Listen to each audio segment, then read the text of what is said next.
we would like to ask the last question to you. And of course, we know that you are uh, uh, very much focusing on uh, the, the terrorism and other issues related to also global peace, etc.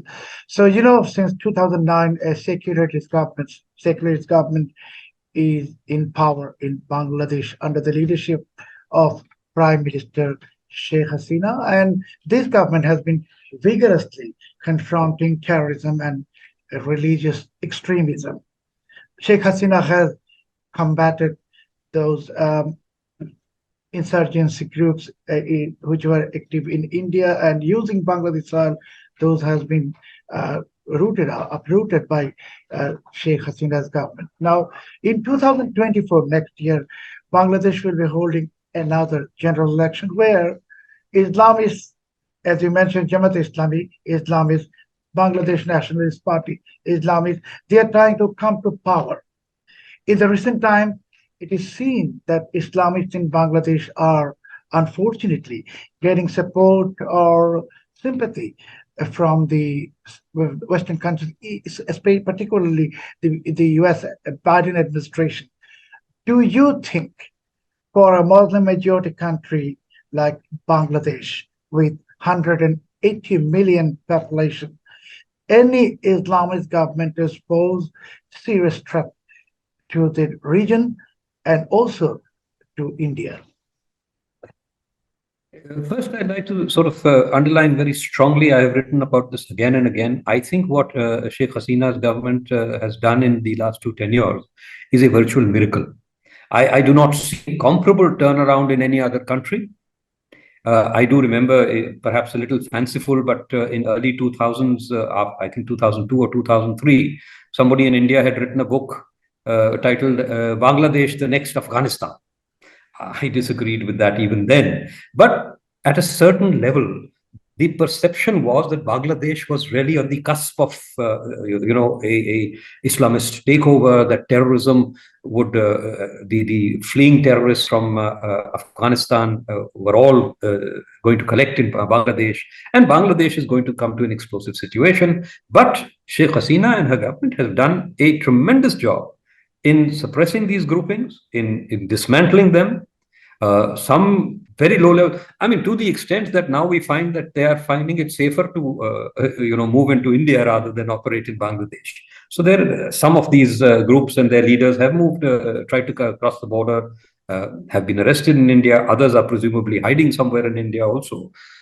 So I think that's a tremendous achievement on her part. I think it would be the gravest tragedy if an Islamist government of any hue comes into power into Bangladesh. Sheikh Hasina, whatever there may be legitimate criticisms of her rule, but she has also engineered one of the greatest economic recoveries as far as Bangladesh is concerned. So it's not just a question that a Islamist government in Bangladesh would constitute a threat to the region and to India. It would constitute a threat to the well-being of Bangladesh itself. The gains of the past, 10, 11 years are at risk. Now, you must also understand the mischief of Western countries who have for a long time been, trying to interfere with the Sheikh Hasina government, trying to interfere with the war crimes trials. Many of these elements are there. You have to recognize that terrorism, extremism, Islamism, extremist Islamism, all these are actually instrumentalities of subversion. They are instrumentalities that are being exploited by many powers across the world, including the West from time to time, to subvert the sovereignty of countries. And that is what is being attempted against Bangladesh today. There is a stable government. There is a government that has done well for itself, done well for the people of Bangladesh, far better than most of the other South Asian countries. And this is the government they are trying to destabilize. Why? Because they seek once again to create a neo-colonial kind of control. Weak, disruptive, and unstable governments are always what the West desires in all these regions. Because that is what gives them the leverage, that is what gives them the control, and that is what gives them access to resources and whatever other advantages they seek. So I'm very, very clear on this. It would be a disaster. And I don't know how the elections are going to go. But if one of these groupings comes into power, or a collectivity, which is what is being sought to be engineered, if a collectivity of these groups comes into power in Bangladesh, I think the gravest tragedy will be for Bangladesh itself. As for the others, I am sure each country will have to manage on its own.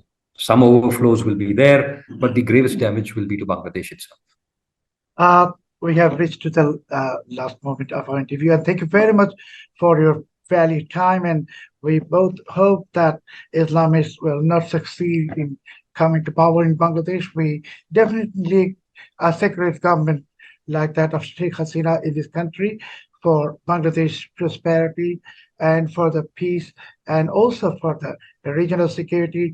Thank you very much, Dr. Ajai Sahni, for giving us your time, and we will again be coming back to you with more interview in the future. Thank you for having me, Mr. Chowdhury.